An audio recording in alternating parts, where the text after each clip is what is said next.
कर्ण महाभारत के एक ऐसे पात्र हैं जिन्हें हर कोई उनकी महानता और दानवीरता की वजह से जानता है। मगर क्या आप जानते हैं कि कर्ण का वास्तविक नाम क्या था और उनके और कितने नाम थे? आज मैं आपको यही बताने वाला हूँ कि कर्ण के कितने नाम थे और उन नामों का क्या अर्थ है। इनमें से कई नाम तो आपने पहली बार सुने होंगे। वासुसेन।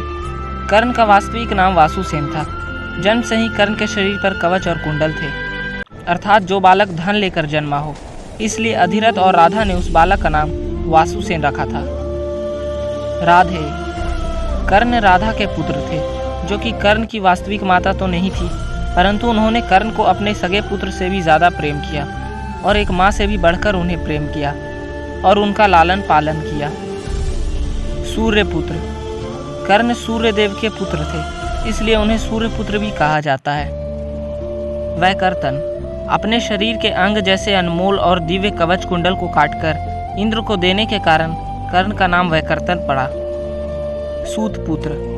अधिरथ और राधा जो कि सूत जाति के थे, उनका पुत्र होने के कारण ही कर्ण को सूतपुत्र भी कहा जाता था। रश्मिरथी। इसका अर्थ है प्रकाश के समान रथ पर सवार होने वाला। परशुराम शिष्य। कर्ण भगवान परशुराम के सबसे प्रिय शिष्य थे, इसलिए उन्हें परशुराम शिष्य भी कहा जाता है। मृत्युंजय। मृत्यु पर विजय पा लेने वाले को मृत्युंजय कहते हैं। अधिरथी।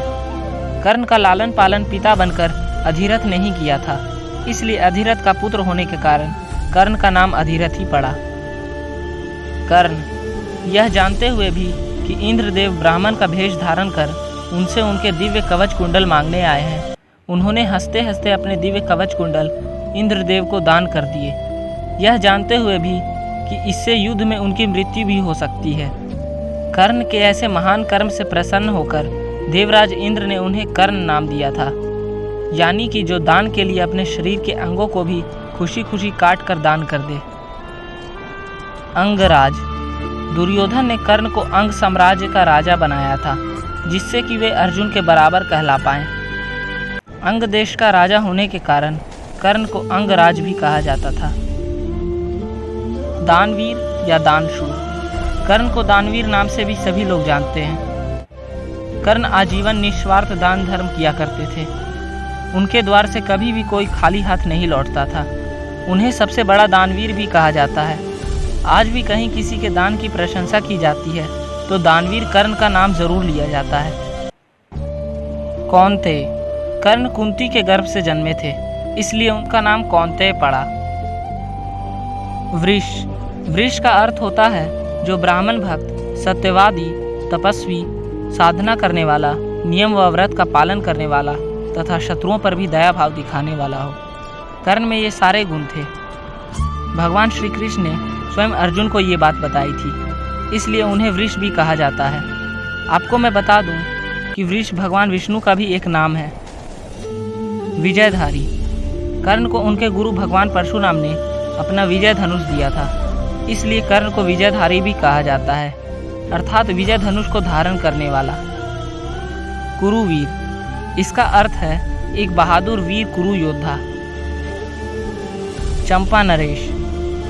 चंपा नगरी का राजा होने के कारण कर्ण को चंपा नरेश भी कहा जाता है। यह नगरी गंगा नदी के किनारे थी। महारथी। महारथी किसी भी योद्धा के लिए सबसे ऊंची पदवी है। कुछ जगहों पर इससे भी ऊंची पदवी को बताया गया है। फिर भी सबसे महान योद्धाओं की श्रेणी में आने वाले लोग महारथी कहलाते हैं, इसलिए कर्ण को भी महारथी कर्ण नाम से संबोधित किया जाता है। दिग्विजय। कर्ण का एक नाम दिग्विजय कर्ण भी है, अर्थात जिसने पूरी धरती पर विजय प्राप्त कर ली हो। कर्ण ने अकेले रथ पर ही पूरी धरती को जीत लिया था, इसलिए उनका नाम दिग्विजय कर्ण पड़ा। दोस्तों, अगर आप कर्ण के कुछ और नाम जानते हैं जो कि इस लिस्ट में नहीं बताए गए हैं तो कमेंट करके ज़रूर बताएं। आपके कमेंट को पिन कर दिया जाएगा। उम्मीद है आपको यह वीडियो ज़रूर पसंद आया होगा। महाभारत से जुड़े और भी इंटरेस्टिंग वीडियोस के लिए हमारे इस चैनल को सब्सक्राइब करें और इस वीडियो को लाइक और शेयर करें। तब तक के लिए जय श्री राम, हर हर महादेव।